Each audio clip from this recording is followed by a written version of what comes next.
चंद्रयान 3 जल्द इतिहास रचने वाला है। अब की बार भारत चांद को मुट्ठी में कर ही लेगा।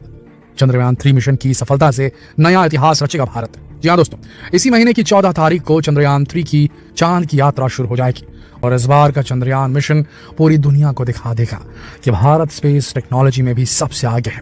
तो चलिए आज की वीडियो में आपको चंद्रयान मिशन की पूरी जानकारी देते हैं। बस बने रहिए वीडियो के अंत तक। दोस्तों, आपको 2019 का वो शनिवार तो याद होगा जब पीएम नरेंद्र मोदी सुबह सुबह बेंगलुरु के इसरो के हेड ऑफिस पहुंच गए थे। उसी समय चंद्रयान 2 चंद्रमा की सतह पर उतरने वाला था। तभी लैंडर विक्रम से इसरो का संपर्क टूट गया था। भारत का मून मिशन चंद्रमा की सतह से 2.1 किलोमीटर दूर रह गया था और आखिरी पल में चंद्रयान 2 का 47 दिनों का सफर एक असफलता के साथ समाप्त हो गया था।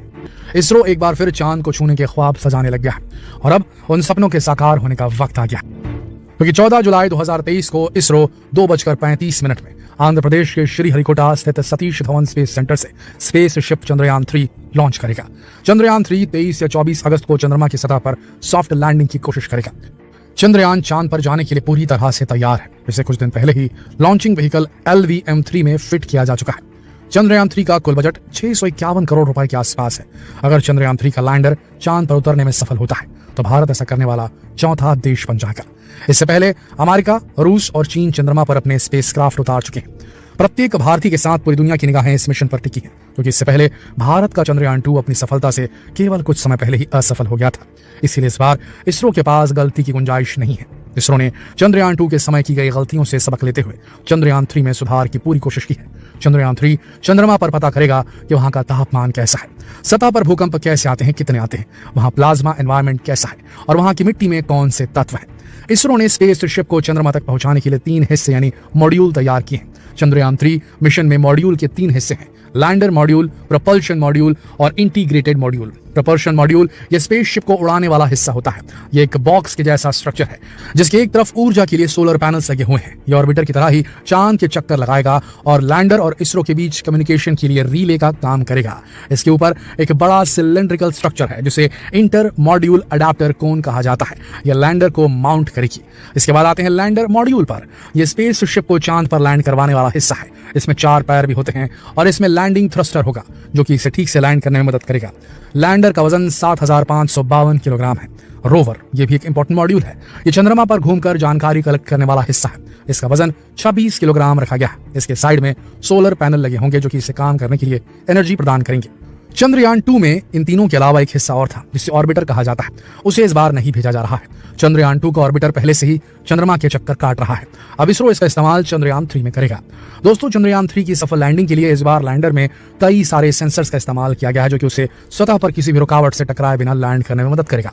अगर यहाँ किसी एक सेंसर में ग्लिच आता है तो दूसरा सेंसर तुरंत उसकी जगह ले लेगा। इसकी ऊंचाई को कंट्रोल करने के लिए रिएक्शन व्हीकल्स का इस्तेमाल किया गया है। इसमें कम्युनिकेशन के लिए एक्स बैंड एंटीना का इस्तेमाल किया गया है। दोस्तों, चंद्रयान 3 चंद्रमा के दक्षिणी ध्रुव पर उतरेगा, लेकिन यहाँ लैंडिंग करना काफी मुश्किल है। चंद्रयान 2 भी यहीं जाने की कोशिश में फेल हुआ था। यहाँ चांद की सतह में काफी क्रेटर्स हैं और यहाँ लैंडिंग के लिए समतल सतह ढूंढना काफी मुश्किल है। इसलिए किसी भी वक्त लैंडर के फिसलने और नष्ट होने का खतरा बना रहता है। अब एक और सवाल आपके मन में जरूर आ रहा होगा, जब चांद के दक्षिणी ध्रुव पर लैंडिंग करना इतना मुश्किल है तो इसरो बार बार वहीं लैंड करने की कोशिश क्यों कर रहा है? असल में चांद का वो हिस्सा है जिसे आज तक बहुत कम एक्सप्लोर किया गया है, क्योंकि यह हिस्सा पृथ्वी के संपर्क में बहुत कम आता है और ये वो जगह है जहां चंद्रयान 1 ने पानी की खोज की थी। बाद में नासा के सैटेलाइट ने भी ये बात कंफर्म की थी कि चंद्रमा के साउथ पोल पर पानी है। यहाँ कई ऐसे क्रेटर्स हैं जिन पर कभी सूरज की रोशनी नहीं पड़ती, जिस वजह से ये सूरज के रेडिएशन से बचे रहते हैं और यही कारण है कि यहाँ जीवन के अंश भी मिल सकते हैं और एक बहुत बड़ी खोज होगी अगर हुई तो। इसलिए चंद्रयान 3 को भी चांद के इस हिस्से पर लैंड किए जाने की कोशिश की जाएगी। चंद्रयान 2 भी यहीं लैंड करने की कोशिश कर रहा था, लेकिन उसका वो काम हो नहीं पाया था। चंद्रयान 3 के लैंडर का नाम विक्रम ही होगा, जो भारतीय अंतरिक्ष कार्यक्रम के जनक विक्रम साराभाई के नाम पर रखा गया है। इसके रोवर का नाम प्रज्ञान होगा।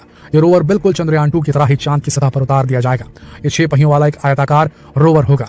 इसमें कई सारे नेविगेशन कैमरास होंगे, जिसमें एनर्जी के लिए सोलर पैनल और कम्युनिकेशन के लिए एंटीनास भी मौजूद होंगे। रोवर पहले लैंडर को डेटा ट्रांसमिट करेगा, इसके बाद लैंडर प्रोपल्शन मॉड्यूल को डेटा भेजेगा और इसके बाद ये डेटा इसरो तक पहुंच जाएगा। लैंडर में एक और इंस्ट्रूमेंट मौजूद है जिसका नाम है चंद्र सरफेस थर्मोफिजिकल एक्सपेरिमेंट।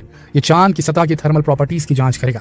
इसके अलावा इसमें the instrument for lunar साइस्मिक activity भी लगा है। ये इंस्ट्रूमेंट चांद पर होने वाली भूकंपीय घटनाओं के बारे में जांच करेगा। इसके साथ ही इसमें radio anatomy of moon bound hyper sensitive ionosphere in atmosphere Rambha नाम का एक ऐसा इंस्ट्रूमेंट है जो चांद के वातावरण में गैसों और प्लाज्मा की जांच करेगा। लैंडर में पैसिव लेजर रेट्रो रिफ्लेक्टर अरे भी मौजूद है। यह इंस्ट्रूमेंट इसरो को नासा की तरफ से मिला है। ये चांद और सूरज के बीच की सही दूरी नापने के लिए लगाया गया है। इसके अलावा लैंडिंग साइट की सतह को जांचने के लिए भी इसमें अल्फा पार्टिकल एक्सरे स्पेक्ट्रोमीटर और लेजर इंड्यूस्ड ब्रेकडाउन स्पेक्ट्रोस्कोप लगाए गए हैं। इस बार इस मिशन में एक और ऐसे इंस्ट्रूमेंट का इस्तेमाल किया गया है जो कि चांद की सतह पर रहकर पृथ्वी की जांच करेगा। इसका नाम है the spectropolarimeter of habitable planet earth. Shape नाम दिया गया इसे शॉर्ट फॉर्म में। लैंडर चांद पर एक लूनर दिन तक रहेगा। एक लूनर दिन धरती के 14 दिनों के बराबर होता है। चंद्रयान 3 के लैंडर की चांद की सतह पर लैंडिंग के लिए जरूरी है कि वहां सूरज निकला हो। लैंडर के लिए सनलाइट जरूरी है। चांद पर 14 से 15 दिन सूरज निकलता है और बाकी 14-15 दिन सूरज नहीं निकलता। दोस्तों, कुल मिलाकर चंद्रयान 3 का लक्ष्य है वो डेटा कलेक्ट करना जिससे हम चांद पर मानव बस्ती बसाने की अपनी कोशिश को एक और कदम उस तरफ बढ़ सकते हैं। ये जानकारी आपको कैसी लगी हमें कमेंट सेक्शन में जरूर बताएं और हाँ, वीडियो को लाइक और शेयर करना बिल्कुल ना भूलें।